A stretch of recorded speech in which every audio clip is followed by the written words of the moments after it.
молодых игроков. Какое будущее вы видите для национальной сборной Таджикистана? Вот мы знаем, что 19-летняя сборная ваша квалифицировалась на финальную часть чемпионата Азии. Они ли являются будущей вашей сборной?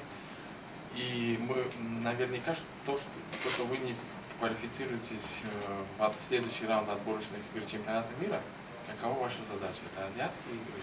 Ну да, у нас первостепенная задача сейчас попасть в финальную часть чемпионата Азии. К сожалению, у нас концовка немного с календарем не повезло нам. Мы приезжаем и основную игру, так скажем, этого цикла играем со сборной Киргизии, в которой будет решаться, ну, то есть выйдем напрямую в групповой этап чемпионата Азии отборочный, или же придется играть стыковые матчи. И нашу 19-летнюю.